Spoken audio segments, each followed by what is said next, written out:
আসসালামু আলাইকুম প্রিয় দর্শক, সবাই কেমন আছেন? চলে আসলাম প্রতিদিনের মতো এই মুহূর্তের আজকের আরও একটি গুরুত্বপূর্ণ আবহাওয়ার খবর নিয়ে। তো আজ 16ই সেপ্টেম্বর 2024 রোজ সোমবার এবং আগামীকাল 17ই সেপ্টেম্বর 2024 রোজ মঙ্গলবার।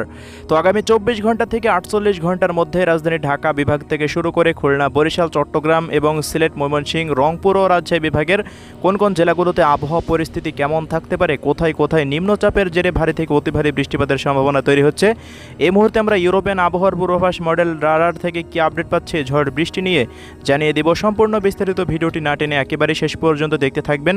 আপনি দেশের কোন জেলা থেকে আমাদের এই ভিডিওটি সরাসরি লাইভ দেখছেন কমেন্ট বক্সে গিয়ে জানাতে ভুলবেন না এবং প্রতিনিয়ত সঠিক আবহাওয়ার তথ্য সবার আগে পেতে অবশ্যই আমাদের টুডে নিউজ বিডিকে সাবস্ক্রাইব করে রাখবেন। তো প্রিয় দর্শক, এই মুহূর্তে যে পরিস্থিতি তৈরি হচ্ছে, দেশের প্রত্যেকটা অঞ্চল জুড়ে হালকা থেকে মাঝারি ধরনের মেঘমালা ঘোরাফেরা করছে, যেটি নিম্নচাপের মেঘ। তবে চট্টগ্রাম বিভাগ থেকে নিম্নচাপের মেঘ একেবারে সরে গিয়েছে। এই মুহূর্তে খুলনা ও বরিশাল বিভাগে সবচেয়ে বেশি নিম্নচাপের মেঘ রয়েছে এবং পরিস্থিতি রাজশাহী বিভাগেও। তবে ভারতের পশ্চিমবঙ্গের ওপরে এই মুহূর্তে ভারী নিম্নচাপটি অবস্থান করছে। দেখতে পাচ্ছেন প্রত্যেকটা অঞ্চল জুড়েই ভারী থেকে অতি ভারী বৃষ্টিপাত এই মুহূর্তে চলমান রয়েছে। পরবর্তী 48 ঘন্টার মধ্যে এইসব অঞ্চলগুলোতে অতি ভারী বৃষ্টিপাতের সম্ভাবনা রয়েছে। তো নিম্নচাপটি আরও ঘনীভূত হতে পারে এবং অতি ভারী বৃষ্টিপাত ঝরাতে পারে কলকাতার প্রত্যেকটা স্থানেই। তো এই মুহূর্তে আমরা স্যাটেলাইট রাডার থেকে দূর থেকে দেখতে পাচ্ছেন এই মুহূর্তে নিম্নচাপটি একেবারে ঘুরতে থাকছে এবং ভারতের ধানবাদ এবং এদিকে ভুবনেশ্বর থেকে শুরু করে প্রত্যেকটা অঞ্চল জুড়ে এই মুহূর্তে নিম্নচাপের অবস্থান। বাদবাকি প্রিয় দর্শক, ঢাকা বিভাগ থেকে নিম্নচাপের মেঘ একেবারে সরে গিয়েছে। তবে এদিকে রংপুর বিভাগে নতুনভাবে নিম্নচাপের মেঘের আনাগোনা শুরু হয়ে গেল। কিছুক্ষণের মধ্যে এইসব অঞ্চলগুলোতেও হালকা থেকে মাঝারি ধরনের বৃষ্টিপাতের সম্মুখীন হতে যাচ্ছে। তো আমরা আর কথা না বাড়িয়ে এবার সরাসরি চলে যাব বৃষ্টিবাহী মোড থেকে দেখে নেব কোথায় কেমন বৃষ্টিপাত হতে পারে পরবর্তী 24 ঘন্টা থেকে 48 ঘন্টার মধ্যে। তো প্রিয় দর্শক, পরবর্তী 24 ঘন্টা থেকে 48 ঘন্টার মধ্যে সাতক্ষীরা থেকে শুরু করে শ্যামনগর, খুলনা, অভয়নগর, যশোর, নড়াইল, গোপীনাথপুর থেকে শুরু করে কোটচাঁদপুর এই সমস্ত অঞ্চলগুলোতে হালকা থেকে মাঝারি ধরনের বৃষ্টিপাতের সম্ভাবনা রয়েছে। তবে অতি ভারী বৃষ্টির কোনো সম্ভাবনা নেই।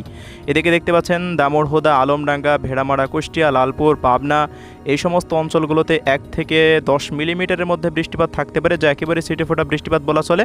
বাদবাকি এদিকে ঢাকা বিভাগের গোপীনাথপুর থেকে শুরু করে মকসেদপুর, গৌরনদী এবং বালিয়াকান্দি, পাংশা দেখতে পাচ্ছেন এই সমস্ত অঞ্চলগুলো এবং এদিকে ভেড়া, নগরপুর, ধামরাই, ঢাকা, নাসিরনগর, ব্রাহ্মণবাড়িয়া, কাপাসিয়া, কিশোরগঞ্জ এই সমস্ত অঞ্চলগুলোতে একেবারেই হালকা থেকে মাঝারি বৃষ্টিপাতের সম্ভাবনা দেখা যাচ্ছে, যা বৃষ্টিপাতের পরিমাণ হতে পারে 1 থেকে 10 মিলিমিটারের মতো। বাকি প্রিয় দর্শক, আমরা যদি এদিকে বরিশাল বিভাগের দিকে একটু লক্ষ্য করি তো দেখতে পাচ্ছেন বরিশাল বিভাগের আকাশ পুরোটাই পরিষ্কার রয়েছে। তবে বৃষ্টিপাতের সম্ভাবনা খুবই কম রয়েছে। দেখতে পাচ্ছেন বরিশাল এবং ভোলা, এরপর কাওয়াখালী, মির্জাগঞ্জ, এদিকে মঠবাড়িয়া, পাথরঘাটা, কলাপাড়া এই সমস্ত অঞ্চলগুলোতে হালকা মাঝারি বৃষ্টিপাত হতে পারে পরবর্তী 24 ঘন্টার মধ্যে। এছাড়া থেকে দেখতে পাচ্ছেন রাজশাহী বিভাগের রাজশাহী, লালপুর, চাঁপাইনবাবগঞ্জ, মোহনপুর, গোমস্তাপুর, পাটনীতলা, আদমদিঘি, আক্কেলপুর, নন্দীগ্রাম, বগুড়া, পাঁচবিবি, তাড়া, সিরাজগঞ্জ এই সমস্ত অঞ্চলগুলোতে, ভাঙ্গুড়া থেকে শুরু করে বেড়া, এরপর পাবনা থেকে শুরু করে নাটোর এই সমস্ত অঞ্চলগুলোতে 1 থেকে 10 মিলিমিটার মতো বৃষ্টিপাত থাকতে পারে। এছাড়া এদিকে রংপুর বিভাগের দেখতে পাচ্ছেন পীরগঞ্জ, এরপর বিরামপুর, ঠাকুরগাঁও, পঞ্চগড়, দিনাজপুর, এরপর কালাহর, সাইদপুর, বোদা, দেবীগঞ্জ, জলঢাকা, লালমনিরহাট এই সমস্ত অঞ্চলগুলোতে 1 থেকে 5 থেকে 10 মিলিমিটারের মতো বৃষ্টিপাতের সম্ভাবনা তৈরি হতে পারে পরবর্তী 24 ঘন্টার মধ্যে।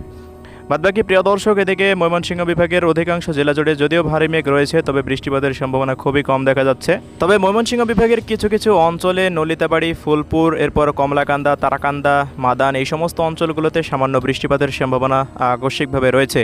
বাদবাকি আমরা যদি সিলেট বিভাগের দিকে লক্ষ্য করি দেখতে পাচ্ছেন সিলেট বিভাগের অধিকাংশ জেলা জুড়ে এই মুহূর্তে আকাশ সম্পূর্ণটা পরিষ্কার রয়েছে, বৃষ্টিপাতের সম্ভাবনা তেমন দেখা যাচ্ছে না।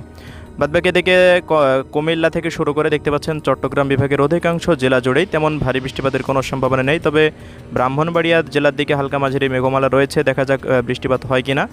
এছাড়া চট্টগ্রাম বিভাগের দেখতে পাচ্ছেন বান্দরবান, খাগড়াছড়ি, রাঙামাটি, ফটিকছড়ি, এরপর লংকদু, আলীকদম, এরপর বাঁশখালী প্রত্যেকটা অঞ্চলের আকাশ সম্পূর্ণটাই পরিষ্কার দেখা যাচ্ছে। তো এই ছিল 17 তারিখের আপডেট। আমরা যদি 18 তারিখে চলে আসি তো দেখতে পাচ্ছেন 18 তারিখ জুড়ে চট্টগ্রাম বিভাগের প্রত্যেকটা অঞ্চল জুড়ে ভারী বৃষ্টিপাতের সম্ভাবনা তৈরি হচ্ছে, যে চট্টগ্রাম, হাটহাজারী, ফটিকছড়ি, মানিকছড়ি, লংকদু, দীঘিনালা প্রত্যেকটা অঞ্চল এবং এদিকে ফেনী, নোয়াখালী, চৌমুহনী, রায়পুর, লাকসাম, হাজীগঞ্জ, কুমিল্লা, ব্রাহ্মণপাড়া থেকে শুরু করে হোমনা, ব্রাহ্মণবাড়িয়া থেকে শুরু করে কাপাসিয়া, কটিয়াদি, কিশোরগঞ্জ প্রত্যেকটা অঞ্চল জুড়েই দেখতে পাচ্ছেন ভারী থেকে অতি ভারী বৃষ্টিপাত হতে পারে। বাদবাকি এদিকে সিলেট বিভাগেরও প্রত্যেকটা অঞ্চল জুড়েই ভারী বৃষ্টিপাতের সম্ভাবনা তৈরি হচ্ছে 18ই সেপ্টেম্বর রোজ বুধবার। এছাড়া প্রিয় দর্শক, রংপুর বিভাগে তেমন কোনো বৃষ্টিপাতের সম্ভাবনা থাকছে না এই সময়। রাজশাহী বিভাগেও একই পরিস্থিতি বিরাজমান থাকবে, খুলনা বিভাগের জন্য এই আবহাওয়া।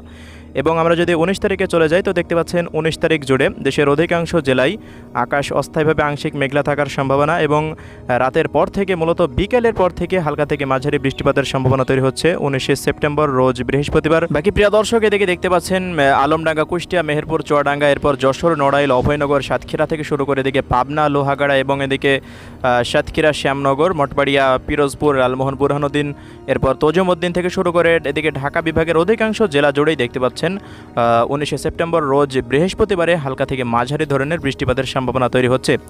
তো ওই মুহূর্তে আবার রংপুর বিভাগে দেখতে পাচ্ছেন তেমন কোনো ভারী থেকে হালকা মাঝারিও বৃষ্টির কোনো সম্ভাবনা নেই। তবে প্রিয় দর্শক, 20 তারিখেও দেখতে পাচ্ছেন আকাশ পুরোটাই মেঘলা থাকার সম্ভাবনা রয়েছে দেশের প্রত্যেকটা অঞ্চল জুড়ে শুক্রবারে। তো বৃষ্টিপাতের সম্ভাবনা নেই, তবে দেখতে পাচ্ছেন রংপুর বিভাগের কিছু কিছু অঞ্চল জুড়ে আবার বৃষ্টিপাতের সম্ভাবনা তৈরি হতে পারে, বিশেষ করে চররাজীবপুর, এরপর বাহাদুরবাদ, এদিকে লালমনিরহাট, চিলমারি, জলঢাকা, এরপর রংপুর, এই সমস্ত অঞ্চলগুলো। এর পরবর্তী সময়ে প্রিয় দর্শক, আগামী 22 তারিখ নাগাদ আবারও একটি নিম্নচাপ তৈরি হওয়ার সম্ভাবনা তৈরি হচ্ছে।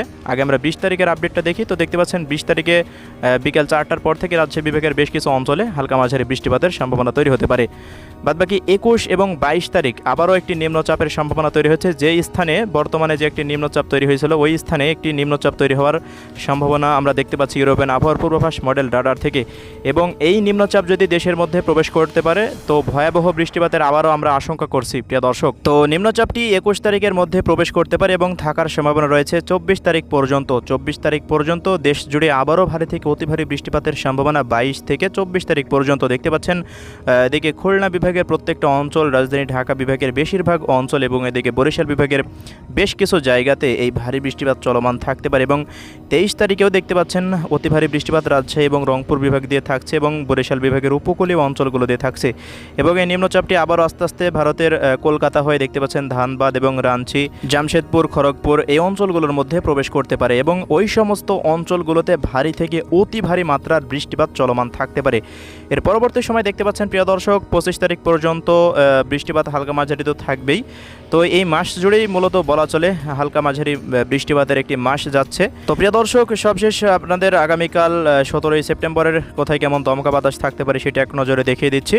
তো যেটা আমরা দেখতে পাচ্ছি আগামীকাল, আজ যেহেতু দমকা বা ঝড়ো বাতাস ছিল সারা দেশব্যাপী, তো দেখতে পাচ্ছেন আগামীকাল থেকে স্বাভাবিক বাতাসের প্রক্রিয়া থাকবে, তেমন আর কোনো ঝড়ো বাতাস বা দমকা বাতাস বয়ে যাওয়ার কোনো সম্ভাবনা নেই। এছাড়া প্রিয় দর্শক, আগামী 18 এবং 19 সেপ্টেম্বর একটু গরম পড়ার সম্ভাবনা রয়েছে এবং সূর্যের দেখাও মিলে যাবে আশা করি আমরা। তো আজকের ভিডিও এতটুকুই। ভিডিওটি ভালো লেগে থাকলে লাইকে ক্লিক করবেন। কে কোন জেলা থেকে দেখছেন অবশ্যই কমেন্ট বক্সে জানাবেন। আল্লাহ হাফেজ।